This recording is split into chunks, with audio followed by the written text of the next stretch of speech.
اعوذ باللہ من الشیطان الرجیم بسم اللہ الرحمن الرحیم۔ حضرت عبد الرحمن بن سمرہ رضی اللہ تعالی عنہ بیان کرتے ہیں کہ ایک دن نبی کریم صلی اللہ تعالی علیہ وآلہ وسلم ہمارے پاس تشریف لائے اور فرمایا، میں نے آج کی رات عجیب و غریب چیزیں دیکھی۔ میں نے اپنی امت کے ایک شخص کو دیکھا کہ اس کے پاس موت کا فرشتہ اس کی روح قبض کرنے آیا، پس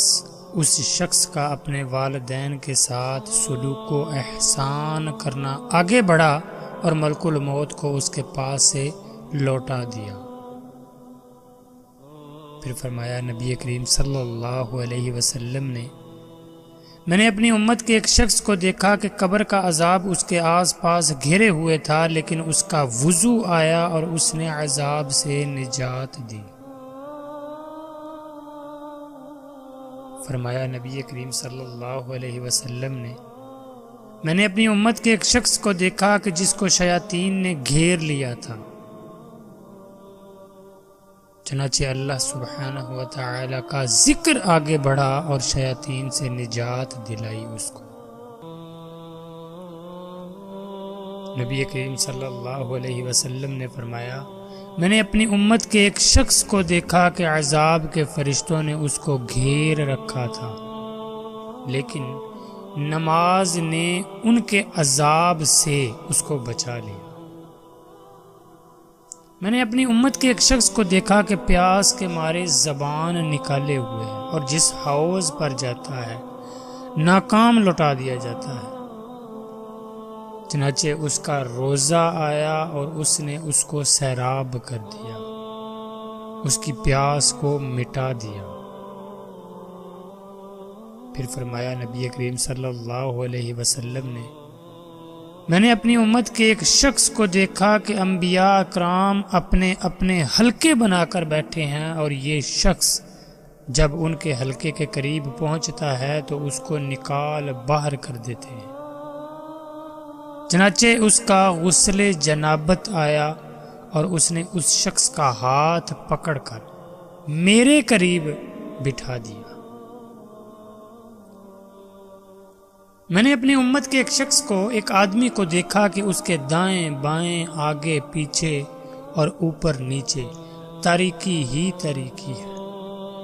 وہ شخص اس تاریکی کی وجہ سے حیران و پریشان تھا کہ اس کا حج و عمرہ آیا،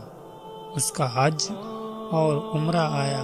اور اس تاریکی سے اس کو نجات دلا کر نور میں داخل کیا۔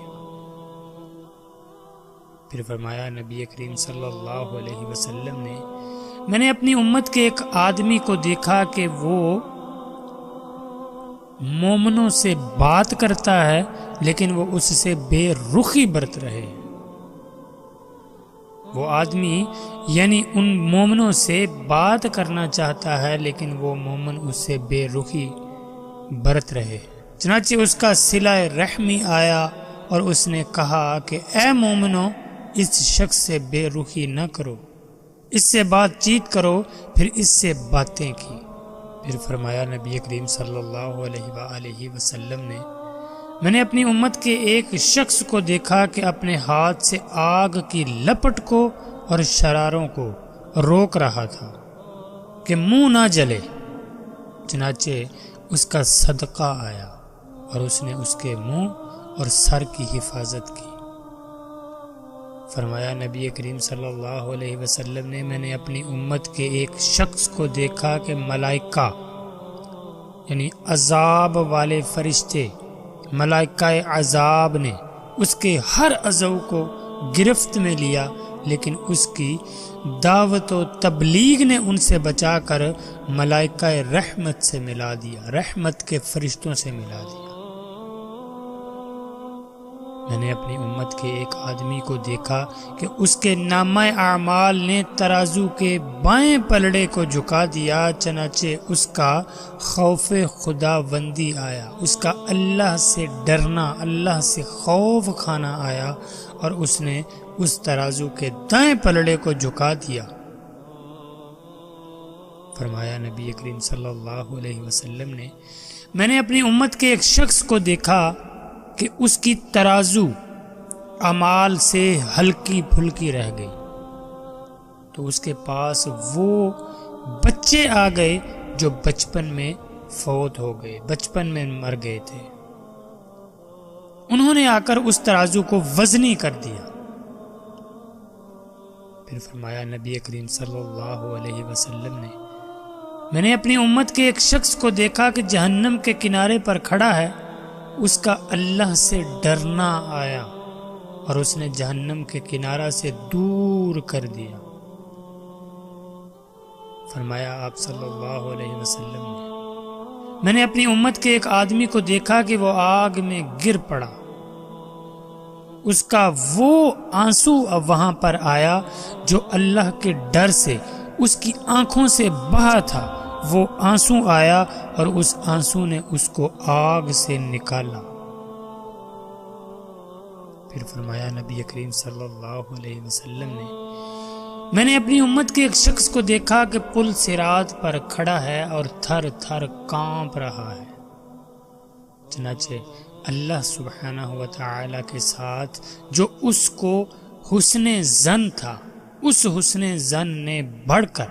اس کی تھر تھری دور کی اور پل صراط سے گزار دی۔ میں نے اپنی امت کے ایک شخص کو دیکھا کہ پل صراط پر کبھی چوتڑوں کے بل چلتا ہے اور کبھی گھٹنوں کے بل، چنانچہ مجھ پر اس کا درود بھیجنا آیا اور اس کا ہاتھ پکڑ کر کھڑا کر دیا، پھر وہ پل صراط پر سیدھا چلا گیا۔ فرمایا نبی کریم صلی اللہ علیہ وسلم نے، میں نے اپنی امت کے ایک شخص کو دیکھا کہ جنت کے دروازوں کی طرف جب وہ پہنچا تو اس پر دروازے بند کر دیے گئے، پھر اس کا کلمہ شہادت آیا اور اس نے دروازوں کو کھول کر اس کو جنت میں داخل کر دیا۔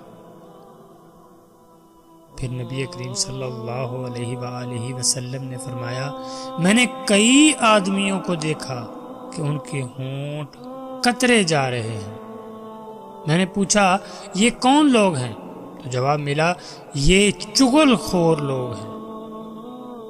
جو چغل خوریاں کیا کرتے تھے۔ پھر فرمایا آپ صلی اللہ علیہ وسلم نے، میں نے کئی آدمیوں کو دیکھا کہ اپنی زبانوں کے سہارے لٹکے ہوئے ہیں۔ میں نے پوچھا یہ کون لوگ ہیں؟ تو جواب ملا یہ مسلمان مردوں اور عورتوں پر تہمت لگانے والے ہیں۔ حضرت امام شافعی رحمۃ اللہ علیہ نے بعض بزرگوں سے روایات بیان کی ہیں کہ انہوں نے اللہ سبحانہ و تعالی سے دعا کی کہ یا اللہ اہل قبور کے احوال ان پر ظاہر کر دے۔ چنانچہ ایک رات ان کے لیے قبریں شک ہو گئیں۔ انہوں نے دیکھا کہ بعض مردے سندس پر، بعض حریر پر، بعض دیباج پر اور بعض ریحان اور تختوں پر سو رہے ہیں۔ ان میں سے بعض رو رہے ہیں اور بعض ہنس رہے ہیں۔ انہوں نے کہا اے اللہ اگر تو چاہتا تو یہ تمام مردے اپنے مراتب کے لحاظ سے برابر ہوتے۔ یہ سن کر ایک قبر سے آواز آئی، اے شخص یہ مراتب سب اعمال کی وجہ سے ہے۔ سندس پر سونے والے وہ لوگ ہیں جو اچھے اخلاق رکھتے ہیں، حریر پر اور دیباج والے وہ لوگ ہیں جو اللہ سبحانہ و تعالی کی راہ میں شہید ہوئے، اور ریحان پر سونے والے روزہ دار ہیں، اور تختوں پر سونے والے وہ لوگ ہیں جو اللہ سبحانہ و تعالی ہی کے لیے ایک دوسرے سے محبت رکھتے تھے، اور رونے والے گناہ گار لوگ ہیں، اور ہنسنے والے وہ لوگ ہیں جنہوں نے اپنے گناہوں سے توبہ کر لی تھی، سچی اور پکی توبہ اللہ سبحانہ و تعالی سے کر لی تھی۔ حافظ ابن قیم رحمۃ اللہ علیہ نے فرمایا کہ عذاب کو لازم کرنے والے اسباب سے بچنا ضروری ہے، اور عذاب قبر سے بچانے والا ایک بڑا سبب یہ ہے کہ جب آدمی سونے کا ارادہ کرے تو گھڑی بھر پہلے بیٹھ کر اپنے نفس سے حساب لے لے، اپنے نفس سے حساب لے لیا کرے کہ میں نے کیا کمایا اور کیا کھویا، کیا پایا اور کیا کھویا، پھر گناہوں سے خالص توبہ کرے اور پھر سو جائے، اور جب بیدار ہو، جب اٹھے تو عمل صالحہ کی طرف لپکے، برائیوں سے بچنے کی کوشش کرے اور اچھے اچھے اعمال کرے، اور اپنی زندگی کو غنیمت خیال کر کے جو کچھ کمی رہ گئی ہے اس کی تکمیل کرے۔ تو میرے پیارے اسلامی بھائیوں اور بہنوں، آج ہم ارادہ کرتے ہیں کہ روزانہ کی بنیاد پر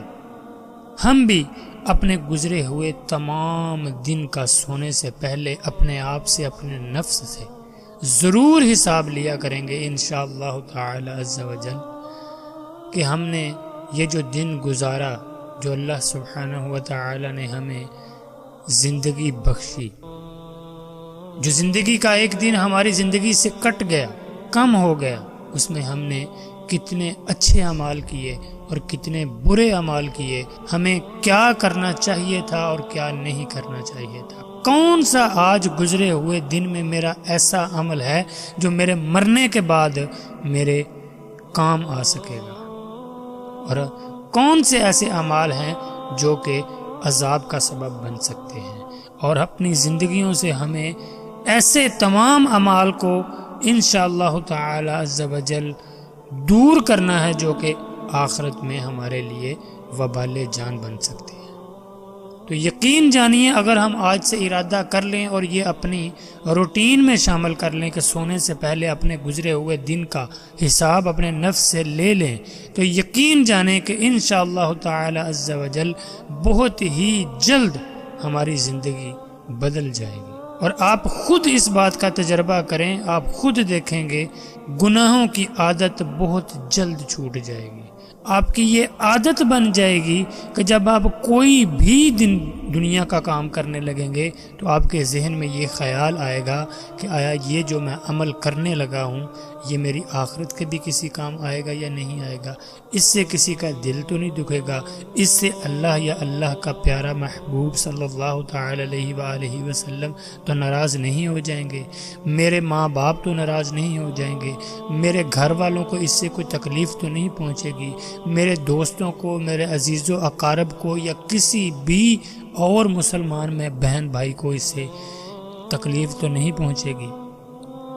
یہ آپ کی انشاءاللہ تعالی عز و جل عادت بن جائے گی آہستہ آہستہ، کہ آپ جب بھی کوئی بھی کام، کوئی بھی قدم اٹھانے لگیں گے تو آپ کے دل میں یہ خیال آٹومیٹکلی آنا شروع ہو جائے گا کہ کیا یہ جو میں عمل کر رہا ہوں، کیا یہ جو کام کر رہا ہوں یہ نیکی کا ہے یا بدی کا ہے، یہ اچھا ہے یا برا ہے، یہ دوسروں کو دکھ دینے والا ہے یا سکھ دینے والا ہے، یہ اللہ کی رضامندگی کے لیے ہے یا اللہ کے غضب کا سبب بنے گا۔ تو جب یہ ہماری عادت میں سب کچھ شامل ہو جائے گا تو اللہ سبحانہ و تعالی بے شک ہمیں بالکل راہ راست پر آنے کی توفیق عطا فرمائے گا۔ بے شک اللہ سبحانہ و تعالی جس کے ساتھ بھلائی کا ارادہ کرتا ہے اس کو اس چیز کی توفیق عطا فرما دیتا ہے۔ اللہ سبحانہ و تعالی سے میری دعا ہے کہ اللہ سبحانہ و تعالی ہم سب کو اس کی توفیق عطا فرمائے، آمین ثم آمین۔ السلام علیکم ورحمۃ اللہ وبرکاتہ۔